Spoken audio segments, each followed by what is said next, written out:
Thank you for tuning in and welcome back to Home Selling Tips. In today's episode, you'll learn about common home selling fears and what you can do about it to overcome it today. My name is Andrew Finney. Please consider me your real estate geek. I'm always here to help. If you need help finding a top agent where you live, or if you simply want to drop me a line and say hi, my contact info is below. Love to hear from you. If you haven't already done so, please go ahead and subscribe to this channel now and like this video. Thank you. So let's go ahead and get into it. You know, selling a home is actually one of those things that most of us find like nerve-wracking, right?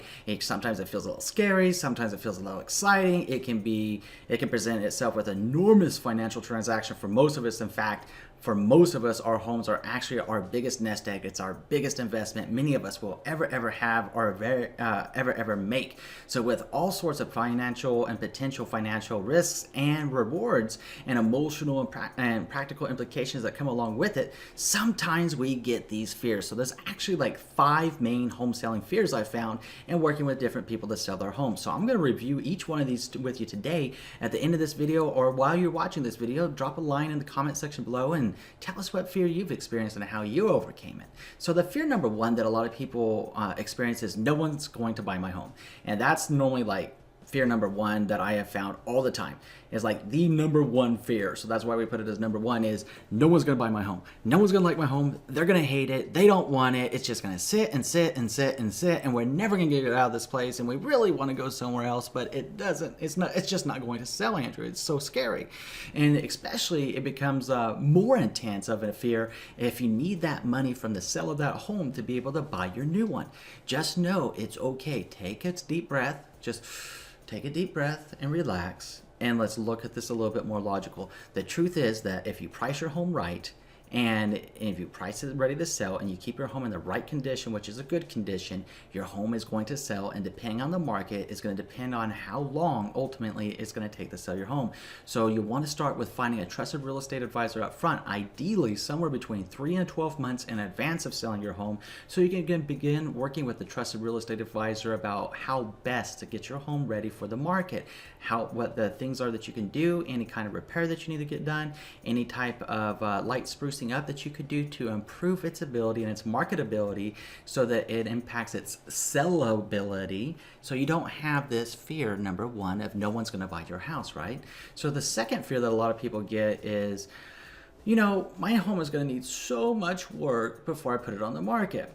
In reality, that may or may not be correct. It just depends on how well you've done your home maintenance and how well you've maintained the home since you've lived there. If you've done a great job maintaining it and you've done a great job keeping up on your honey-do list, guess what? You're probably going to not need that many repairs, if any at all. If you've let it go by the wayside for the last decade, then yeah, you're probably going to have some stuff that needs to get done, and a home inspection could be frightening to you. So you'll want to get a home inspection done up front so that it can alleviate any fears about the work that needs to be done to get ready to sell your home. Think of it this way. The money that you put into your home to actually repair it and make it better is going to improve it for the market. Consider it like a return on your investment, depending on how much money you're putting into it, right? But if you're got to get it fixed, would you rather have a pre-list inspection and get it fixed now, or would you rather be in the closing process whenever a buyer comes in, you agree to accept their offer, you guys agree to work together, they have a home inspector come in, and then they cancel the escrow. They just say, hey, you know what? Don't like it, didn't know it was that bad, I'm done, and they wash their hands of it. Now your property is going to have to go back on the market, and it's going to have possibly a negative stigma about why did it fall out of escrow to begin with. As savvy buyer agent, so whenever I go from playing a listing agent and I go over to being a buying agent, it's a question that I ask people all the time. If I saw that home fell out of escrow, why did it fall out of escrow? And I wait to see what the listing agent says, and then I ask them follow-on questions from there. If we find out it has something to do with the home inspection, then obviously the next question is going to become why? You know, what was it that the other buyer wasn't comfortable with? Did it get fixed? What, you know, is the seller dropping the price? You know, so all of those things right there start impacting your bottom line when you start talking about price and repairs and everything.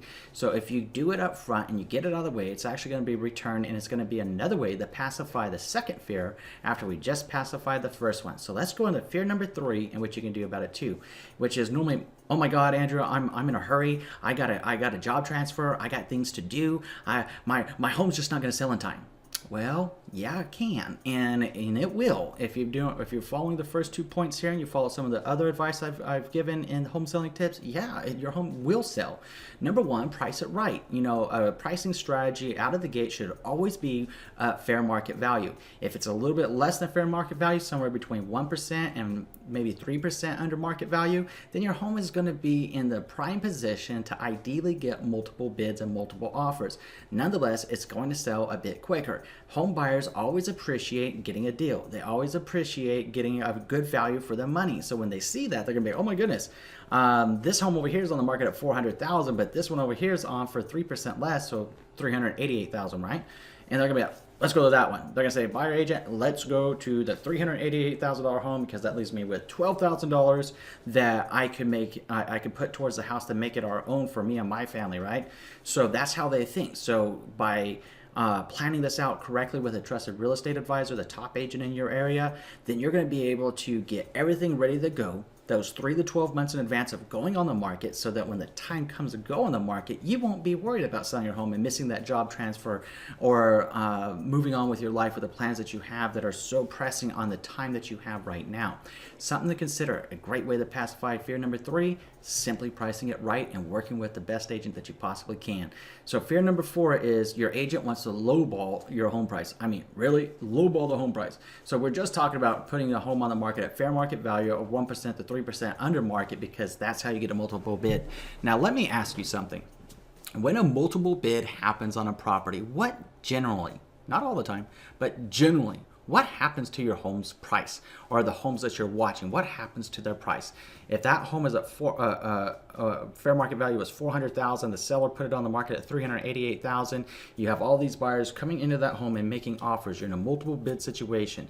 What do you think the likelihood of it is going up to the $400,000 and possibly even above? And the other thing to consider, it's not always about the price. It can always be the devil's in the details, the devil's in the terms of the contract. What are the buyers asking you for? Are the buyers asking you for buyer closing costs? If you had an offer come in, if that same $400,000 home with estimated fair market value was $400,000, they had a buyer say, hey, I'll give you your list price, Mr. and Mrs. Seller, but I need 3 percentage points towards our buyer closing costs. That's the same thing as selling a house at $388,000. Now, if you sell that house at $388,000, you get that buyer that's willing to pay $400,000, and then they come to find out, guess what? They don't need buyer closing costs. You sold your home for $400,000, even though you were listed at $388,000, while the person listed at $400,000 actually sold for $388,000 after you factor in the terms into your estimated net proceeds. Working with a trusted real estate advisor, you'll be able to play out these various scenarios. You'll know what the market trends are doing. You'll know what the competition looks like.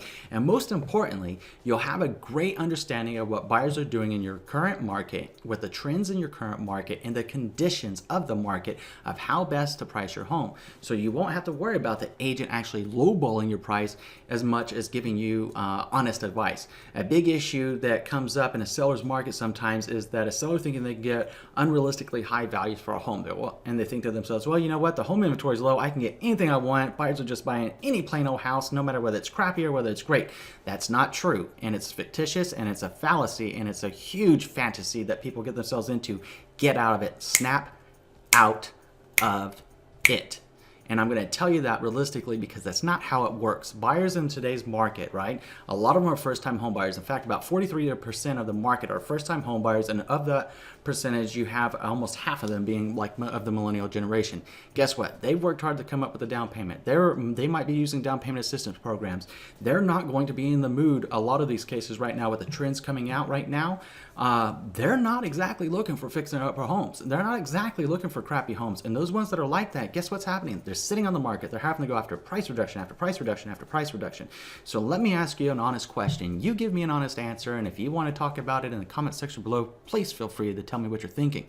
Would you rather have an honest agent that's going to be honest and upfront with you up front and say, hey, Mr. and Mrs. Seller, look, fair market value of this home is $400,000. You're saying you want $420,000 for it. Fair market value is $400,000.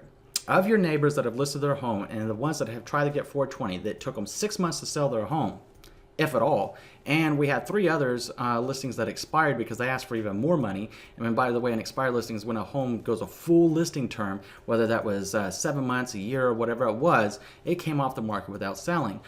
But the people that listed their house at fair market value at 400, they were on the market for like 3 or 4 weeks and they sold. And you know, we have different closing data here that shows that some of them were getting 390, some of them were getting 405. So depending on the circumstances, we have the other one over here pricing out at 295, 395 rather, and they actually got 410 because they got a multiple bid and they didn't have to pay anything towards buyer closing costs. So the question really becomes, and only you can answer this question: do you prefer someone that has integrity and honesty and is honest with you about the pricing in the market?